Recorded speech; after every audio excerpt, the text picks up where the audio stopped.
Pour moi, le rôle d'un parent, c'est avant tout de protéger son enfant. Mais quand on essaye d'être agent ou conseiller de son propre fils, on rentre dans un terrain compliqué. Parce qu'en tant que parent, on est rarement objectif. On voit son enfant avec le cœur, et pas avec les yeux d'un recruteur. On a tendance à le défendre comme un fils, pas à l'analyser comme un joueur. Et c'est là que ça devient dangereux. On peut faire le mauvais choix, bloquer certaines opportunités ou au contraire, croire à des promesses irréalistes. Le football est un milieu exigeant, parfois même dur. Et il faut avoir la lucidité de prendre les bonnes décisions. Si on n'a pas d'expérience dans ce domaine, la meilleure chose à faire c'est de trouver une personne compétente, de confiance, et de garder son rôle de parent. Ça veut dire quoi?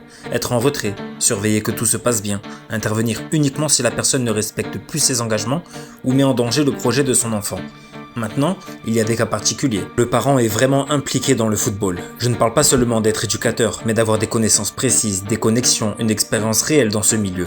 Dans ce cas-là, oui, il peut avoir un rôle important, surtout en début de carrière. Par exemple, pour orienter les premiers choix, éviter les pièges classiques et accompagner le joueur jusqu'à son premier contrat. Mais quoi qu'il arrive, il faut garder une règle simple. Le parent reste un parent. Et c'est souvent ce recul qui fait la différence. Like, partage et abonne-toi pour d'autres contenus foot.